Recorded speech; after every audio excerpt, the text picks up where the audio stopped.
नमस्कार, दैनिक shift time में आप सबका बहुत बहुत स्वागत है। दो डॉक्टरों को उनकी नौकरी यानी सेवाओं से किया बर्खास्त क्योंकि उनकी करारिस्तानी सामने आई।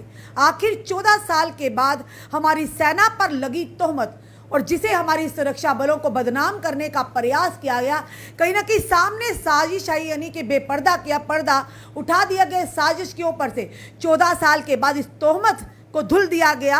और बताना चाहिए केस कौन सा है, बताएंगे। आसिया और नीलोफर का केस 2009 का केस है, जबकि 42 दिन तक यानी लंबा ये संघर्ष चला था, प्रदर्शन हुआ था, घाटी बंद रही थी। और उस समय 2009 में डॉक्टर यानी उमर अब्दुल्ला यानी एनसी की सरकार थी, उमर अब्दुल्ला की सरकार थी उस समय। और अगर चाहते उमर अब्दुल्ला तो इस तोहमत से हमारे जो सेना पर जो तोहमत लगी उसे धो भी सकते थे, यानी उसे संभाल सकते थे उस समय।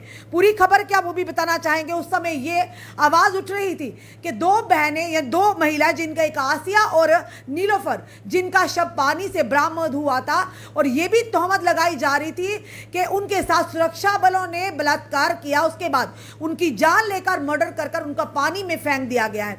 14 साल के बाद आज उन्हीं दो डॉक्टरों को, जिन्होंने ऑटोप्सी रिपोर्ट यानी कि उन्होंने जो रिपोर्ट बनाई थी, पोस्टमार्टम की गलत रिपोर्ट बनाई थी, जिसमें पाकिस्तान के कहने पर यानी पाकिस्तान का नाम आ रहा है, जो हमेशा ऐसी गंदी और अच्छी हरकतें करता है, भले ही अपने हालात फटे हाल हों, फिर भी हमारे देश में इस तरह की हरकत करने के लिए, हमारे देश में फसाद डालने के लिए, या जम्मू कश्मीर के हालात खराब करने के लिए, या हमारे सुरक्षा बलों को बदनाम करने के लिए लगातार प्रयास किए जा रहा है।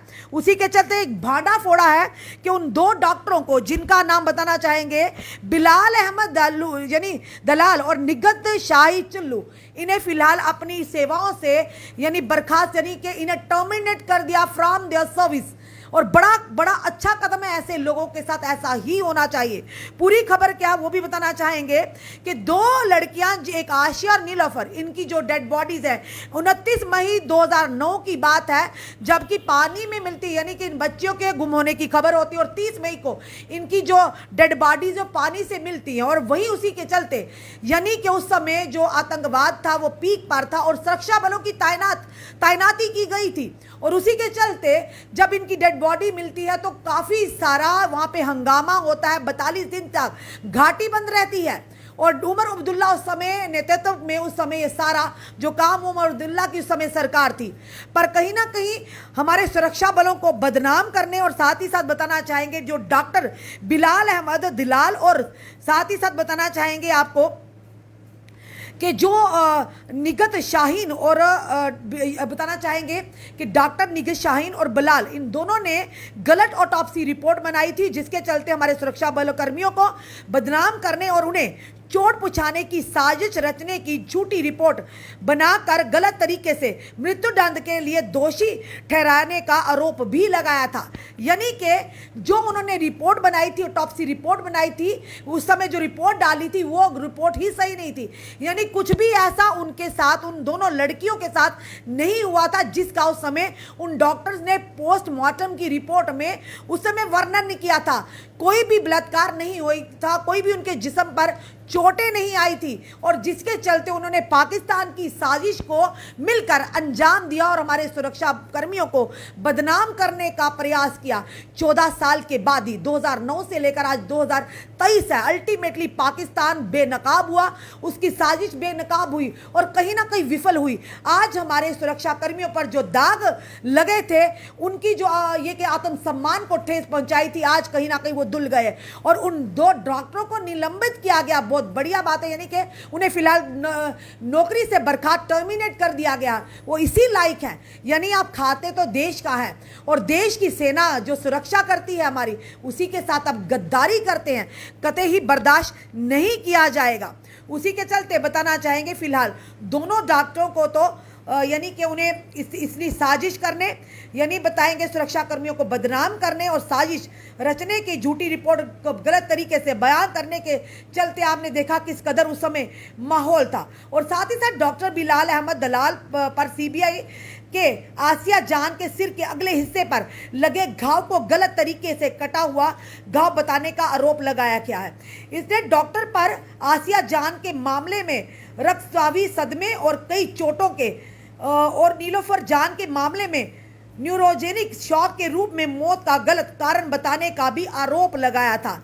यानी इन डॉक्टरों ने किस तरह से एक साजिश रखी और साथ ही साथ उन्हें हमारे जो सुरक्षा बलों को बदनाम करने का प्रयास किया। हालांकि सूत्रों ने डॉक्टर बिलाल अहमद दलाल और डॉक्टर निगत शाहीन की बर्खास्तगी की पुष्टि की है।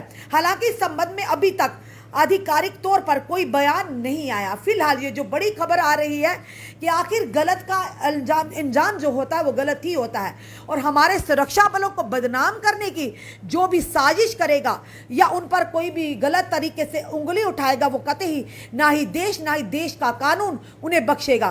फिलहाल 14 साल के बाद ही आखिर वो दाग धुल गए जिन्हें लगाने का इन दोनों डॉक्टर ने, जिनका नाम है बिलाल अहमद दलाल और निगत शाहीन चिल्लू, जिन्होंने हमारी सेना सुरक्षा कर्मियों को बदनाम करने की पूरी साजिश रखी, वो भी जो मुल्क हमारा दुश्मन मुल्क है यानी पाकिस्तान के कहने पर इस तरह का पूरी साजिश रची, जिसमें यह बताया गया था कि उन दोनों लड़कियों के साथ बलात्कार हुआ और उन्हें मारकर फिर सुरक्षा बलों ने सुरक्षा कर्मियों ने पानी में फेंक दिया था। आखिर वो पर्दाफाश हो ही गया। इसीलिए बार बार कहते हैं कानून के हाथ बड़े ही लंबे हैं, क्योंकि उनके हाथ अगर आप गलत छोटा करेंगे या बड़ा करेंगे आपके गिरेबान तक पहुंच ही जाते हैं। चाहे आप एक ब्यूरोक्रेट हैं, चाहे एक मंत्री हैं, चाहे आप कोई सरकारी कर्मचारी हैं, चाहे आप एक आम नागरिक हैं। इसी तरह से इन दो डॉक्टरों ने किस तरह से पाकिस्तान के जो सूत्रों के आधार पर हम तक खबर आई है कि पाकिस्तान के कहने पर उस समय इस तरह की रिपोर्ट तैयार की, क्योंकि उस समय सुरक्षा बल हमारे पूरी तरह से ज़्यादा तैनाती थी और उस समय जो आतंकवाद थे वो भी पीक पर था। यानी उन पर लगाम कसने के लिए हमारे सुरक्षा बलों की टुकड़ियां ज़्यादा वहां तैनात की गई थी, और उसी के चलते उमर अब्दुल्ला की उस समय सरकार थी और 42 दिन तक घाटी बंद रही। एक मामला जो था इसे वो शोपियां का मामला था, जो 2 लड़कियां आशिया और नीलोफर की मौत की खबर सामने आई थी तो कोहराम मच गया था, हालात खराब हो गए थे, तो 42 दिन तक कश्मीर बंद रहा था। उसी के चलते अगर उमर अब्दुल्ला की सरकार थी, उन्हें भी उस समय विश्वास नहीं था कि हमारे सुरक्षा कर्मी पर जो दाग लगा है वो गलत है। उसी के चलते अब 14 साल के बाद वो अल्टीमेटली दाग धुल गया और उन आरोपियों को यानी कि उन देशद्रोहियों को हम यही कहेंगे जिन्होंने हमारे सुरक्षा कर्मियों को इस तरह से ऑटोप्सी रिपोर्ट बनाई और गलत रिपोर्ट बनाकर छेड़खानी कर उन्हें गलत साबित करने का प्रयास किया, उन पर तोहमत लगाने का प्रयास किया। फिलहाल उन दोनों डॉक्टरों को उनकी नौकरी से बर्खास्त कर दिया गया है। एक बड़ी खबर और सही खबर भी है, यानी कि ऐसा कोई करेगा देश के खिलाफ चलेगा या हमारी सेना के खिलाफ चलेगा या हमारी सेना को बदनाम करने का प्रयास करेगा, उनका अंजाम ऐसा ही होना चाहिए, चाहे वो कोई भी हो। आपका क्या कहना है इस वीडियो को देखकर? अपने कमेंट, अपने सुझाव हमें जरूर दीजिए। इस वीडियो को जितना हो सके शेयर कीजिए। जुड़े रहिए हमारे साथ अगले अपडेट के लिए। जय हिंद, जय भारत।